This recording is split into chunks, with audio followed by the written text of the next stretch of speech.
Hello, you're listening to Hugo Talks.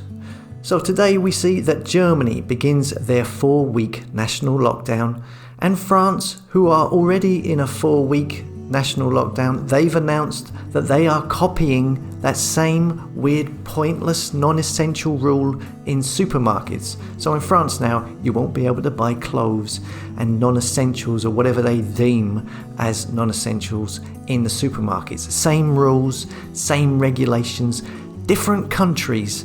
It's weird. I mean, all of these countries are, they're supposed to be independent, aren't they? But it seems they are all following the same blueprint, as if they are all taking orders from one entity. And I see Germany, or Angela Merkel, has announced that New Year's Eve parties are banned. Angela Merkel has told Germans they can't have New Year's Eve's parties and social contact will be restricted for all of the winter. The Chancellor warned light at the end of the tunnel is a long way off on the first day of a 4-week lockdown which shutters bars, theatres, gyms and cinemas. Well, you can guarantee that wherever you are, you will soon hear the same rhetoric. New Year's Eve parties are going to be banned for you as well, I'm going to guess.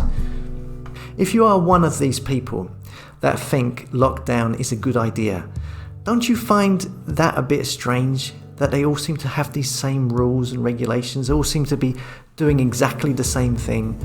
If you are one of these people who think lockdown makes sense, this is a little message for you. Here's a statistic which you may have heard before, and this is from the UK. And if this doesn't make you question what is going on, then I don't know what will.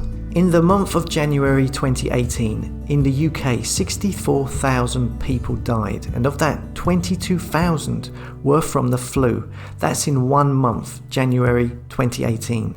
22,000 people died of the flu. Did you hear anyone calling out for a lockdown at that time? Here's an article from back then. How many people in the UK have died from the pandemic so far in the UK? So far this year, 45,000. In the month of January 2018, half of that total died in just 1 month from the flu.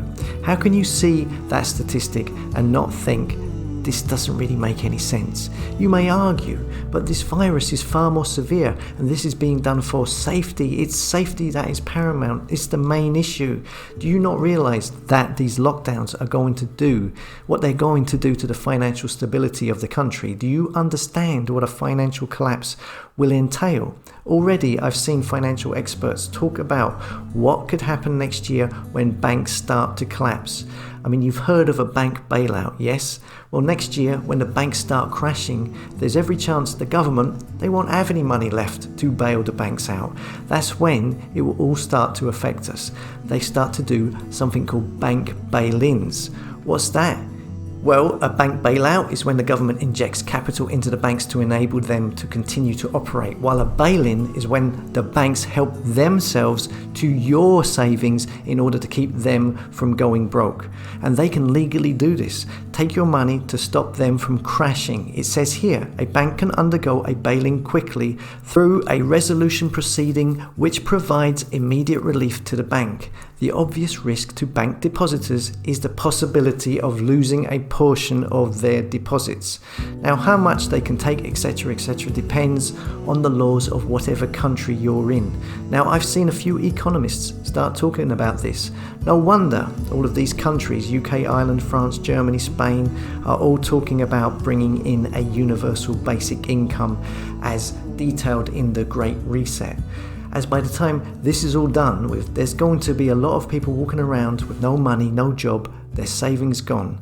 And there's going to be so many of them. The governments won't have the manpower to process them as unemployed.